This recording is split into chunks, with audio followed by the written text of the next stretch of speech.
मन को बड़ा शांति प्रदान करने वाली थी और आपके द्वारा सुनाई हुई कथाओं से मैं धन्य हो गया हूँ।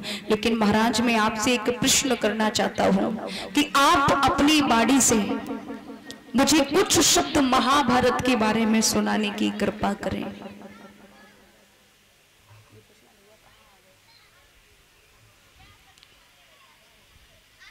तो आज श्रोत जी महाराज शौनकादिक ऋषियों को शुभन करवाते हैं। हे शौनकादिक ऋषियों, आज आपने जो भी प्रश्न किया मेरे हृदय को भी बड़ा शांति प्रदान करने वाला है और हम आपको महाभारत के बारे में अवश्य सुनाएंगे, क्योंकि महाराज कहते हैं ना कि महाभारत की वो कथा है, महाभारत का प्रसंग एक ऐसा प्रसंग है कि जहां अगर देखा जाए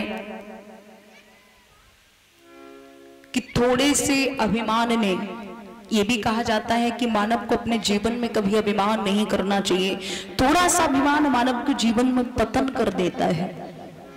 देखिए महाभारत में अगर द्रौपदी अपने मुख से ये ना कहती कि अंधों के हमेशा अंधे ही पैदा होते हैं, तो शायद कभी महाभारत का युद्ध नहीं होता। क्योंकि द्रौपदी कोई अभिमान था, वो पांचाली थी, पांच पतियों की स्त्री थी, वो जानती थी कि मेरा कोई बाल बाका नहीं कर सकता। लेकिन मेरे भगवान श्रोताओं, जब देखा कि बाल बाका नहीं कर सकता,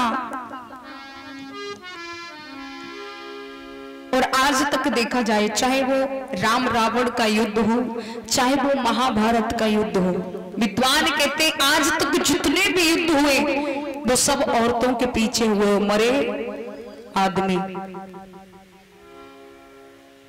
महाभारत का युद्ध हुआ, द्रौपदी ने कह दिया कि अंधों के हमेशा अंधे पैदा होते हैं, महाभारत का युद्ध हो गया, बड़े बड़े योद्धा मारे गए।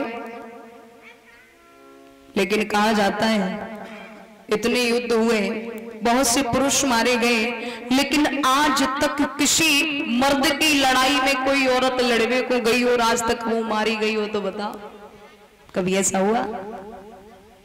क्योंकि महाराज कवि कहते हैं, इस बात को मैं नहीं कहूंगी, और मैं क्यों कहूंगी भाई, मैं भी तो महिला हूं और मैं महिलाओं की बुराई क्यों करूंगी, लेकिन मैं नहीं कहती हूं। इस बात को कवि कहता है कि औरत की बोली गोली से भी ज्यादा पैनी होती है, गोली के समान होती है। एक बार गोली का मारा हुआ तो बच सकता है, पर बोली का मारा हुआ बचना बहुत मुश्किल होता है। कहा गया है कि जब देख लिया है द्रौपदी ने कह दिया दुर्योधन से, तो दुर्योधन ने कहा द्रौपदी चिंता मत करना, तुमने मेरा जो अपमान किया है इस अपमान का बदला मैं लेके रहूंगा, लेकिन ध्यान रखना द्रौपदी, आज तुमने मुझसे कह दिया कि अंधों के हमेशा अंधे ही पैदा होते हैं, लेकिन एक दिन वो आएगा तब मैं तुमसे पूछूंगा कि कौन आंखों वाला है और कौन अंधा है। आज जाकर के दुर्योधन ने मामा शकुनी से कहा, तो शकुनी ने कहा चिंता मत करो भांजे, अगर तुम्हारा अपमान हुआ है तो मैं अपमान का बदला दिलवा के ही रहूंगा। आज कौरवों को बहका दिया और कहा पांडवों के प्रति वो भावनाएं उत्पन्न कर दो कि ये भी ना समझ पाए कि ये मेरे दुश्मन है, और आपस में तुम कौरव और पांडव मिलकर के जुए का खेल खेलो। आज कौरवों और पांडवों को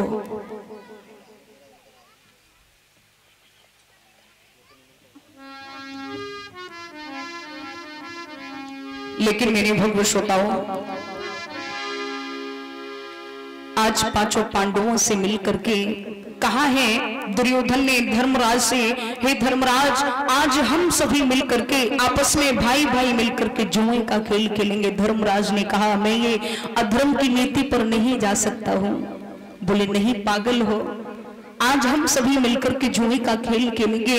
आज कौरवों ने पांडवों को बहका दिया। जुए का खेल जब शुरू हुआ तो कहते हैं जुए का खेल एक ऐसा खेल होता है ना कि अगर जीत जाए तो हारवे वालों ना उठन दे दो, और हार जाए तो जीतवे वालों। क्योंकि महाराज कहते हैं ना, अगर हार जाए तो मन में इच्छा होती है कि बस एक बाजी और खेल ले, हो सके जीत जाए, एक बाजी और खेल ले, हो सकता जीत जाए। जब ये कहा कि हो सकता जीत जाए, हो सकता जीत जाए, तो मेरे भव्य श्रोताओं कहा गया है जीत के चक्कर में आज पांडव अपना सब कुछ हार गए। जब कुछ नहीं बचा उठ करके चल दिए तो कह दिया धर्मराज ने, ठहर जाओ महाराज। क्यों? बोले अभी तो तुम्हारे पास में जीत हासिल करने के लिए बेस कीमती चीज है। कौन है वो? जवाब दिया, तुम्हारी पत्नी द्रौपदी।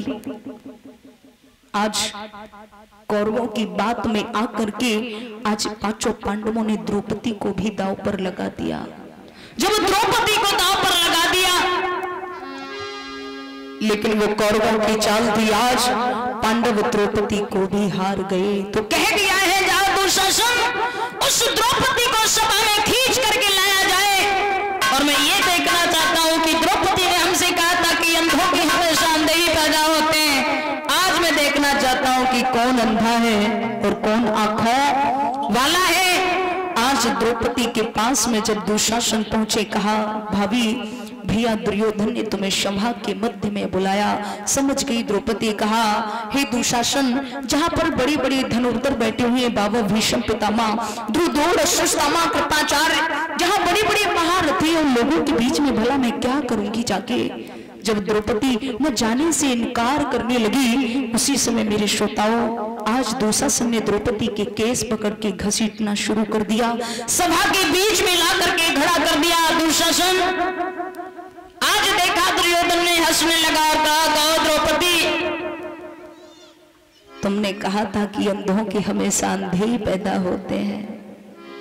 दुशासन, मेरी इच्छा है कि इस द्रौपदी को सभा के मध्य में नग्न करके मेरी जंघा पर बिठाया जाए। एकदम से भीम खड़े हो गए। दुर्योधन, तू ये क्या कह रहा है? ये मेरी पत्नी है, मैं हार गया तो क्या हुआ? अगर मैंने तेरी इस जंघा को नहीं तोड़ा तो मेरा विनाश भीम नहीं है, भीम की प्रतिज्ञा हो गई। आज वो दुशासन जब द्रौपदी के चीर को खींचने लगा, द्रौपदी बाबा भीष्म पितामह के चरणों पर गिर पड़ी। बाबा, आज तक आपने कभी अधर्म को नहीं देखा, लेकिन आज आप रो क्यों नहीं रहे हैं? ये दुशासन मेरे साथ अन्याय क्यों कर रहा है? बाबा भीष्म पितामह ने अपनी नजरों को झुका लिया। कहते हैं ना, जिसकी कोई लाज का बचाने वाला नहीं होता है, उसका कृष्ण सदैव उसकी सेवा में तत्पर रहता है। पांचों पतियों की तरफ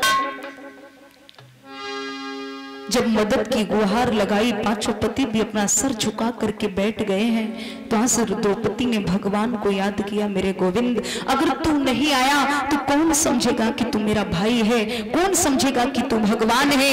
तेरे भक्तों का तेरे से विश्वास उठ जाएगा। कृष्ण, तुझे आना पड़ेगा।